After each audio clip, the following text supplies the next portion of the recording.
One more game and then we take a break. Look at the Kings' last action before the All-Star-ish break coming up on today's edition of Locked On Los Angeles Kings.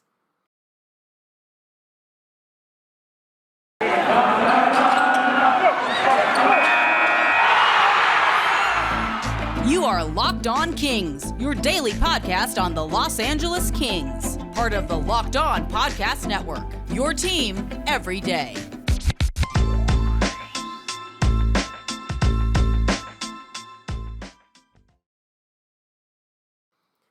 Hey everyone, my name is, as always, Sarah Avampato, host of your show, Your Locked On Los Angeles Kings, your daily-ish podcast for all things Kings on your favorite podcast network of choice. Wherever you can find podcasts, you can find us talking about the Kings, talking about what is going on with your favorite hockey team and mine as we slowly, right now, creep towards the middle part, the end part, the halfway part of the season.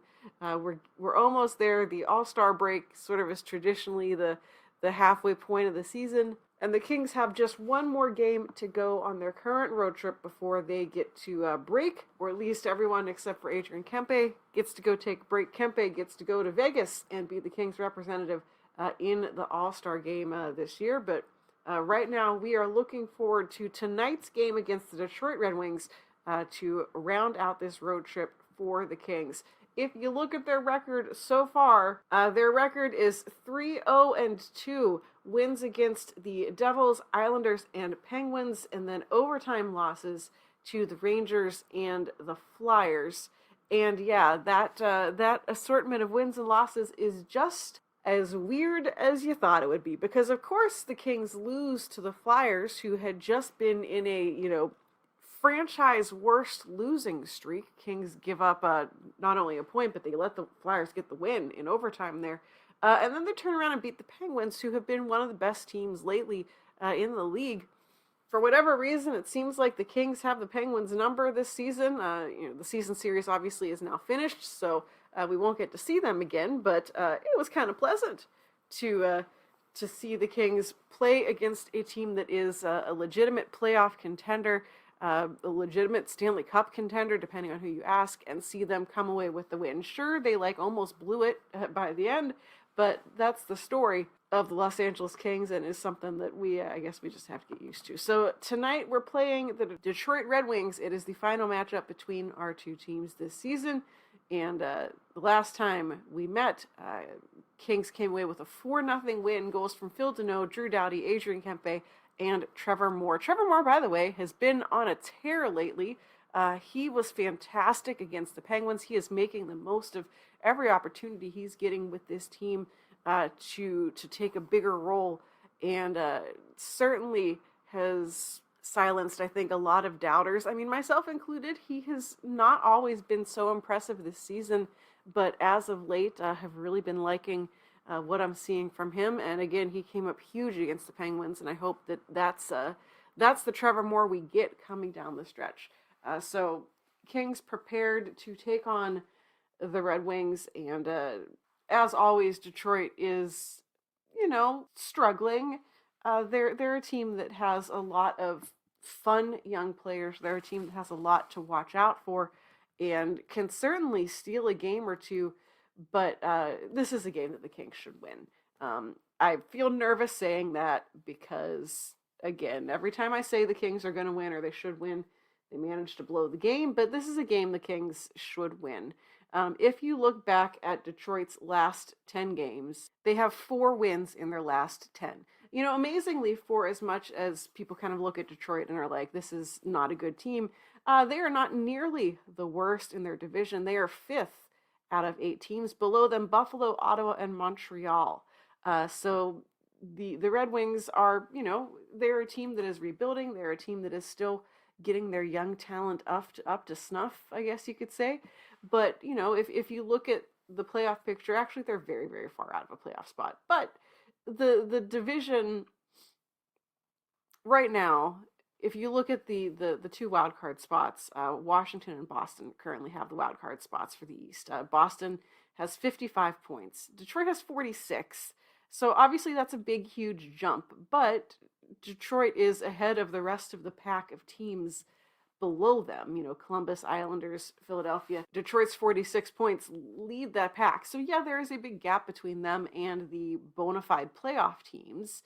And I don't think they or anyone below them is going to make a push for the playoffs in the East at this point. But if you consider where Detroit has been in past years, if you consider how rock bottom they've hit, that's good for them to see them, not within striking distance of a wild card spot, but they're certainly not the bottom of the barrel. But this is a team that has been meh lately. 4 wins again in their last 10. They have been pretty good at home, though. 14, 8, and 3. So, I think that for the Kings, they need to not underestimate this game. And we will, in coming up next on the show, we'll take a look at some of the players on the Red Wings that we need to keep an eye out for, including some of their young stars. So that's going to be coming up next on Locked On Los Angeles Kings. Before we get to that, though, I want to tell you all about snacks. So if you do not know what a Built Bar is, they are delicious protein bars that taste like candy bars. You can get basically any sort of flavor you could possibly imagine. They've got ones that taste like cookies. They've got ones that taste like fruit. They've got ones that taste like churros, which is neither a cookie nor a fruit. Any kind of taste you're looking for, you can go find on Built.com. Built Bars are healthy, but they're also fun to eat. And they are covered in 100% real chocolate, and they're high in fiber, low in carbs, low in sugar, and really high in real good taste. So if you are looking for a snack, if you're looking for something to pep you up, I had one for breakfast this morning because I just couldn't decide on what to eat and I was hungry. So I was like, we're going to have a Built Bar. It was one of the cookie dough chunk ones, I believe. So anytime you're needing a snack, you can go and check out Built.com. See all of the great flavors to choose from. And of course, they always have new flavors coming out, including limited edition flavors. So check out Built.com often to see what's new. Go to Built.com, use the promo code LOCKED15 and get 15% off your order. That is promo code LOCKED15 for 15% off at Built.com. You are, of course, listening to Locked On Los Angeles Kings, and thank you again for making today's show your first listen every day here at Locked On Kings. You can also make sure to make your second listen of the day Locked On NHL, where our Locked On experts are covering the biggest stories around the NHL every Monday through Friday in less than 30 minutes. If you are new here, you can also hear me on Wednesdays. They're on Locked On NHL with Jess Belmosto from Locked On Flames. We talk about all things Western Conference on Wednesdays. So it's Western Conference Wednesday. There's also going to be special episodes following along with what's happening in the Olympics, including guest spots from Erica Ayala. She is our Locked On Kraken host, who is actually over in Beijing right now covering the Olympics for a news outlet. So she's going to be making some appearances on Locked On NHL, but make sure you're checking out that show as well. It is free and available on all platforms. Now, if you look at the Detroit Red Wings, you can't look at them or talk about them without thinking about some of their young players who are making a huge difference for that team and who are or should be getting perhaps more Calder Trophy discussion than they should be. They have Lucas Raymond. He has 35 points in 46 games. He is doing a ton of hard work as a first-year forward. He's a 2020 first-round draft pick, 11 goals, 24 assists. They've also got Moritz Cider, who's been around for a little bit, has spent time in the AHL. He was a 2019 first-round draft pick, defenseman, 29 points in 46 games, and is really taking on huge minutes for the Red Wings at, a very early point in his career. This is his first season in the NHL. He's playing a ton of minutes for them. 25 minutes in their last game against the Ducks, 23 against Toronto, 24 against Pittsburgh. He's logging a ton of ice time, and as a young defenseman, I feel like that's something that, if it's not getting attention, it should be getting attention, because it's one thing to step into the league as a forward where it's a lot easier to be sheltered, it's a lot easier to get easier minutes, to be set up for success. If you're a defenseman, your job is a lot harder. It is so rare to see, young defensemen excel. And I feel like when they do, they really nail it. I'm thinking about guys like Adam Fox, Cale Makar, Bowen Byram, who sadly is out with lingering concussion issues. But when a young defenseman gets it, they get it and make a huge difference for their team. So, there's a ton of talk. Like, I wish that, obviously we wish things had been different for the Kings this season. Things started out in unexpected ways. Obviously, we had expected Quentin Byfield to be with the team since day one. He looked really good in the preseason, and not that we're putting any carts before any horses, but we're like, this is a player who's doing really well. He's great things are expected of him. Like, does Quentin Byfield belong in, or will he get to being in the conversation for the Calder? And the answer is no, because he missed almost all of the season with injury and then being in the AHL. So you wonder a little bit of what could have been. But for the Red Wings, they're seeing the rock bottom years pay off because of contributions from guys like Lucas Raymond and Moritz Cider. And they, of course, have a lot of great young players aside from them in the pipeline. Not to mention the steal of getting Alex Nedeljkovic from the Carolina Hurricanes. His numbers have not been nearly as great as they have been with the Hurricanes, but again, he's a guy who is giving this team a chance to win, and that's what this team needs. So when it comes to watching the Red Wings, when it comes to anticipating what we're going to be experiencing in this game, I would really say that the focus needs to be on those young players. They are kind of the motor that drives this team. There are a lot of veteran players who are really, really stepping up. Vlad Nemestikov is looking great, 22 points in 46 games. Robbie Fabry finally kind of found a home with the Red Wings. Depth players like Sam Gagner, Pius Suter, Philip Zadina. You've got the Red Wings have depth now. They have fewer guys who are having to play up above their skill level. I was just kind of talking about this on the national show with Jess Belmosto. We were talking about it more in the context of the Arizona Coyotes, but you think about teams that, and the Kings themselves have dealt with this in the past. You think about teams that don't have the skill on their roster that they need to have to be successful, and what that ends up doing is it pushes players out of the AHL perhaps before they should have been moved up, and it makes players have to play in spots in the lineup that they should not be, that they're not skilled enough to be playing in. That's why we see the Kings being careful with a guy like Arthur Kaliyev, with a guy like Quentin Byfield, of not putting them up too far in the lineup before they're really ready for it, for the challenge. And teams like Detroit, teams like the Coyotes, have unfortunately had to push players in the past to take on, first, second minutes or first, second defensive pairing minutes and assignments when they're not ready, or when they're really guys who should be down contributing on your third or fourth line. Now Detroit is getting more of the depth. Players are kind of wanting to come there because they have a chance to be a part of a team that is just on the cusp of being more competitive, and they get to be, for older players, they get to be mentors, they get to sort of help guide the next generation, and it just seems like a really good environment finally for these players. Dylan Larkin, the captain, he leads the team in points, 43 points in 41 games, always a dangerous player. And I just think about, we always talk about Connor McDavid and how, he just looks like he has, the 1,000-yard stare of Connor McDavid. But Dylan Larkin has seen some stuff, man, in his past years on this team since he broke out, came over from college. We have seen some end of season interviews, some after game interviews with him, where I just am like, I hope someone gives that man a hug.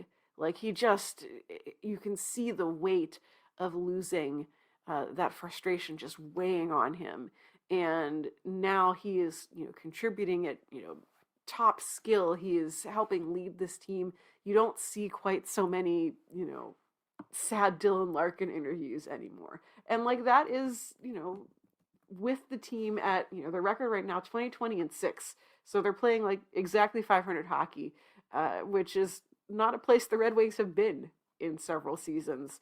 So you can only imagine how different the attitude is going to be once they actually start getting more on the winning side. So, the key for Kings fans watching this game tonight is to keep an eye on those young players, but don't underestimate the Red Wings' depth. And that's the Kings, we've seen them. They have a tendency sometimes to play down to the opponent. They have a tendency to overlook teams that they should 100% be able to beat. And so for this game, they need to be on their toes because Detroit is a hungry team. They are out to prove that they can be good and should be a team that you should be afraid of. You shouldn't want to go into Little Caesars Arena, which is a terrible arena name. This is a team just on the cusp of getting it all figured out. So I would say for the Kings to not take this one lightly. We're going to close out with a quick look at the Ontario Reign coming up right after this. But first, let's talk sports wagering. BetOnline has you covered this season with more props, odds, and lines than ever before as football continues its march through the playoffs right on down to the big game coming up in just a few weeks. BetOnline.net remains the best spot for all of your sports scores, podcasts, and news this season.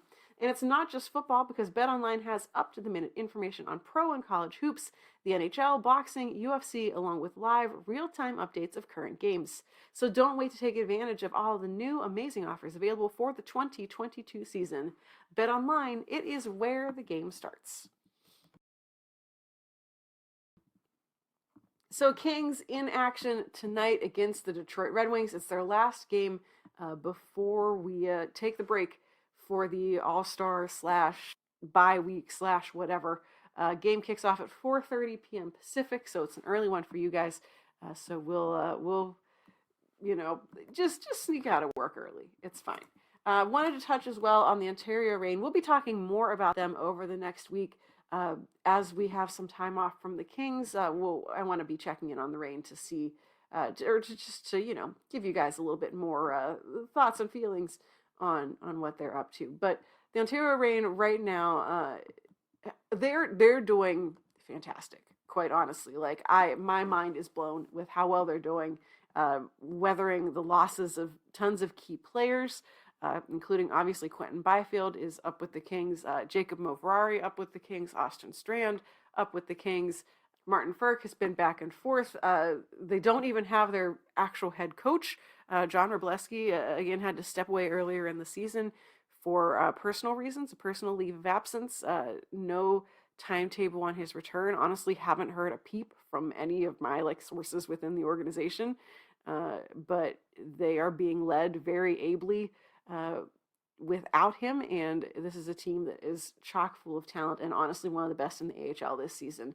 They are currently second in the Pacific Division, 23-7-3-2. The AHL counts overtime losses and shootout losses separately. No difference in points, but if you look at their statistics, they count it separately. If you look at it by points percentage, they are second place in the Pacific Division as well. If you look at points percentage overall in the league, the Reign are fourth behind Utica, Stockton, and Chicago. Special teams, the Reign have currently the best power play in the league, 27.7% success rate. They were the last team to allow, I believe, a shorthanded goal against. That just happened the other day. The penalty kill needs a hella ton of work. It is 30th in the league. That's real bad, but they have been able to score their way out of any other troubles that they're having. Their most recent series of games that they just wrapped up were against the San Jose Barracuda, where they dominated them. The Reign, their last 4 games, 3 against San Jose. The Reign won 4-1, 7-1, 8-5 in their last game. They played Stockton in between there. They lost that game to Stockton 2-1. Stockton is right now the best team in the Pacific. So losing to them, no shame in that. Stockton's been a tough opponent all season for the Reign. But guys are just scoring at will. Jared Anderson-Dolan had his first professional hat trick the other day in that game against the Barracuda. 3 goals for him. Martin Ferk had his first AHL hat trick fairly recently as well. Samuel Fagimo had 2 goals. Austin Wagner is scoring. Alex Turcotte is scoring. And they're, getting great goaltending from Matt Villalta, who has been very calm in net. He's looked great since returning from, I believe it was an injury. I don't think it was the COVID list, but he was out for a couple of weeks and has looked really solid in net. With the whole taxi squad thing, I believe Jacob Ingham has been mostly the taxi squad goalie. Garrett Sparks is injured ? He left a game partway through, and literally no one has seen him since then, which is weird and kind of concerning, and hope he's okay and everything. But Matt Villalta has been holding the fort down for the Kings, and Lucas Perique, who had been signed to an AHL deal, was a Kings draft prospect. I think eventually will get an NHL deal, but right now on an AHL contract. Had spent the beginning part of the season in the ECHL. Has been playing for the Reign, and struggling a little bit with the adjustment to this level of hockey. Has recorded 3 wins for the Reign, including in that wild game against the Barracuda. He's a newbie, so his numbers aren't great. But again, the Kings have been able to outscore their problems, and that certainly goes for their performance when Perique has been backstopping them. But he's a guy I would say keep an eye on, because I think he has the potential to develop. He's been a little bit of a late bloomer, and he was born in 2001, so he's still a baby in terms of goaltending age. But the overall picture is the Reign are doing phenomenal. It is so fun to watch their games. Their power play is so dynamic. I really, really wish we could just pick up their power play strategy and, quite honestly, personnel, and plunk it on the Kings, because it's literally the best power play in the league. And I don't understand why the Kings can't look, in this case, to their AHL team for inspiration when the Kings power play is struggling so badly. It makes absolutely no sense. But it is something to watch. It is so fun to watch Reign games. And, for as fun as it is to see the Kings doing well right now, after the past several years of being aggressively mediocre, it is so cool to see the Reign doing this well, because they have had it even more rough than the Kings have, quite honestly, because the Kings basically cannibalize the Reign for all of their best players, and then suddenly the Reign have no one who can score a goal. And this year the team is so stacked that you take Martin Ferk out of the lineup and they're still fine. You take Quentin Byfield out and they're still fine. They just keep on rolling, and it is really exciting to see. The Reign wrap up their kind of first chunk of the season with 2 games in Grand Rapids this weekend. I am a handful of hours away from Grand Rapids, so I'm planning on driving out there to go see the games, pending a blizzard or something, but hoping to get to see them in their last action before they take their, what should have been the AHL All-Star game break, but that was canceled because of COVID concerns. It was supposed to be held up in Laval, which is outside of Montreal, and then obviously because of COVID restrictions, was decided just to kind of punt on the All-Star game this year. But Reign certainly would have been well represented given how well they have been doing this year. Kind of a shame that the All-Star game doesn't get to happen, but obviously better safe than sorry and everything. But the Reign, I say it all the time, anytime I'm talking about the Reign on this show, but I really do encourage you, if you're in the Southern California area, take the trip out to Ontario, go check out a game. It's super fun, great environment. If you forgot something, there's an enormous stupid mall next door down the street from the arena. Almost every time I go out there, I realize I've forgotten a sweater, and it gets really cold in there. I have 3 sweaters, I think, that I've bought at the Ontario Mills Mall thing, because I show up to a Reign game and I was like, well, this arena's really cold and all I have is a t-shirt. But it's a great environment and just absolutely really fun games. So keep an eye on their home schedule after this break. Go out and check out a Reign game. See the future of the Kings on ice. And go give them your support. But they have been super fun to watch.